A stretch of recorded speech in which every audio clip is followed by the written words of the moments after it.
Give you an injury update here as we get started. So Vaughn will practice today. His 21-day window will start today, and we'll just take it one day at a time. Bet rest day is for Leonard Floyd, Matt Milano, and Micah Hyde.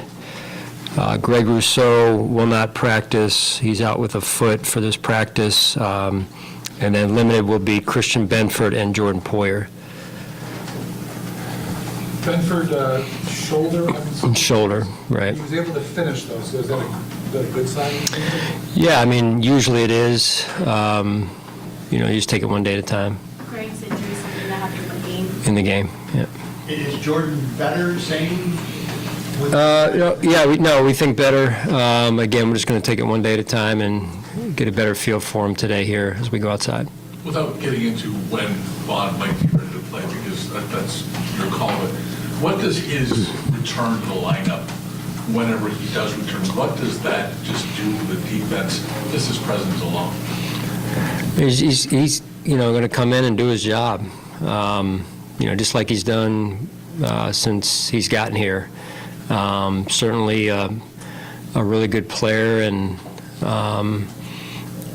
but at the same time, it's just what he's coming back from. At the end of the day, I know that he's intent on playing just good team football, but it's a welcome addition to the group, and having him back. I mean, it's been a journey for him, and I don't think I've ever seen a guy with such a positive mindset, mental toughness, just really, goal-oriented on getting back and getting healthy again and getting out there on the field. From a physical standpoint, Sean, is it difficult for a guy like that to come back with just one or two practices? We'll see. That's right. We just got to see. Take it one day at a time. One day at a time, but how excited was he today? Or is he? Yeah, he's excited every day he's around here, right? So he's, as you guys know, a positive guy and brings a lot to our building, not just on the field, but off the field, and in terms of his mindset and how he goes about his business. And can you just speak on the contrast of emotions with Tre'Davious White going down and now another player who's worked his way to come back, making his way back, maybe a boost at the right time? Yeah, I mean, two separate situations, obviously. It's a tough game, right, at the end of the day, so I don't know how else to say it, but it's a tough game, and these guys do a heck of a job. I mean, they're out there every day,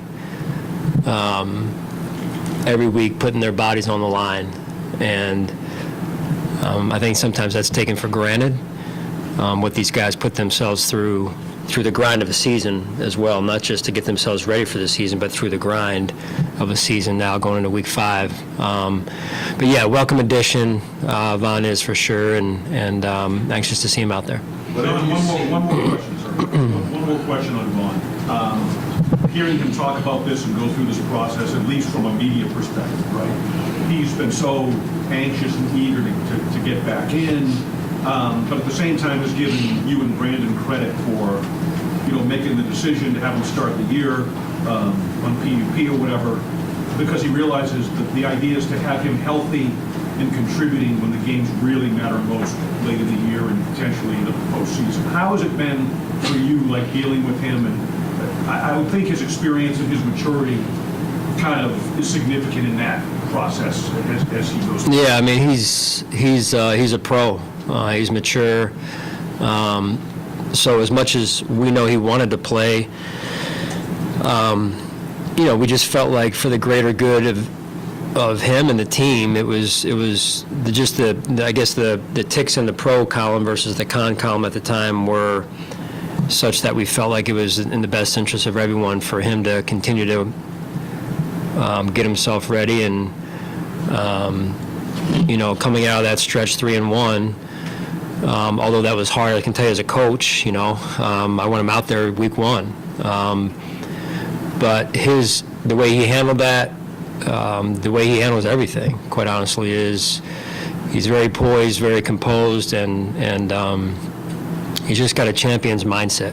What have you seen from Dave Jackson since week 1 when Christian Benford got got the starting job, what have you seen Dane, how's he been locked into practice? Yeah. I mean, great example, and I was asked this the other day, great example of controlling the things you can control and taking all your concerns and putting them in another bucket and letting those go, but focusing on what you can control, what's right in front of you. And I'm sure, he'd probably tell you, he was disappointed, and but outside of a very few, just a couple of minutes maybe that I was around him and I could just tell. But that's the competitor in him, where you're down a little bit. But he's been nothing but exceptional in his mindset as well, and his willing to contribute in any role to the team, and he's just done a phenomenal job. And when he's gotten out there, he's been ready to go. John, you haven't done this London trip before. What went into the decision to go over what you are? How did you arrive at that call? Yeah, I mean, I'm relying heavily on our sports science department and Joe Collins and his staff, and our training staff, and they've done a ton of research. Joe's actually from there, so done a ton of research over the years, and now it's ramped up, obviously, this off season, and making sure we're going about it the right way here. Seems like, for better or worse, you're trying to treat this as much like a road game. I know it's technically a home game for you, but as much as like a road game as possible. Is that accurate? Well, it is. I mean, we're all going on the road. Well, I guess there's some hoopla that comes with going to play in London. In London. It's kind of special. Sure. It's not something that you do every year. Yeah. As opposed to playing a normal road game. Right. No, listen, we try and normalize things as much as we can. We go to training camp, and there's not a lot of teams that still go away to training camp, and I think that's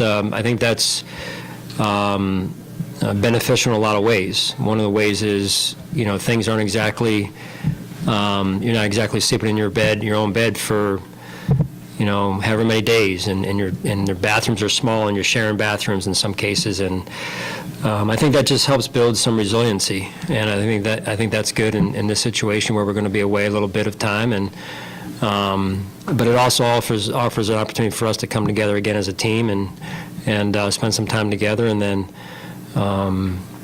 we've got obviously a challenge in front of us in the Jacksonville Jaguars. Do you feel like the home team?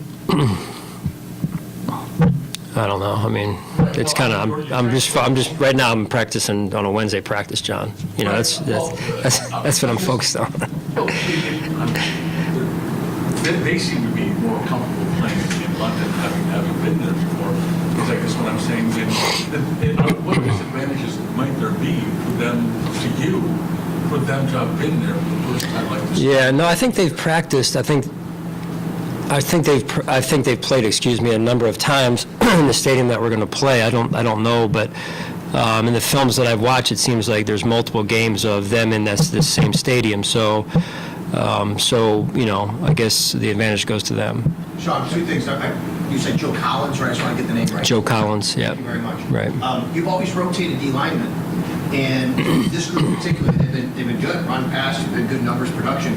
Now you add Bond to the mix. Does that help as well? That you don't have to necessarily rush Bond or anybody else to put on the field 70% of the snaps, because everybody's doing their part, because this is the philosophy you have anyway. Yeah, it is. Eric Washington and Marcus West, our D-line coaches, both do a really good job of rotating players, fresh bodies. That's just philosophically what we believe in.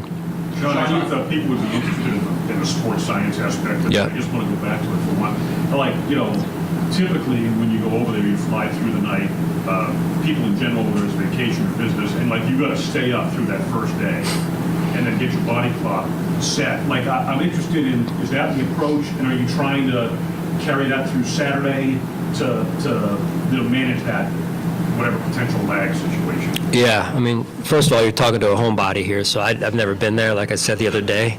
But from what I hear and the research that is being used as our vision is we're gonna try and do that. We're gonna fly obviously tomorrow night, and then once we get there, try and stay up through the day and try and get acclimated to a little bit of it as much as you can.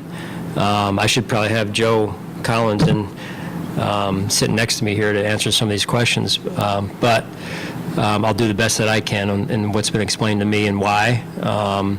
And I think the cool piece of it is, you know, there's been a number of people working behind the scenes on this since we got word that this was going to happen, and you know, it's a great opportunity. Sean, you've touched on it before, but how do you feel like Kyer has handled what's been thrown at him early this season, and then his readiness to be in the good spot if he's called? Yeah, he's done a good job. You know, just really, you know, Kyer is just a second-year player, and Dane is a little bit, you know, beyond that in terms of his number of years in the league and what he's experienced and witnessed firsthand. So probably a little bit more of a new situation for Kyer as far as that goes, of not playing. And I think he's done a good job, and now, you know, potentially he could be called upon to play, and he's got to be ready. Sean, Sorry, go ahead. Do you anticipate rotating there at all, or do you want to have it just the two same guys? We'll just see. We'll see how practice is today and then go. From a coaching standpoint, when you go into a stadium that you've never been in, what do you look for landmarks-wise?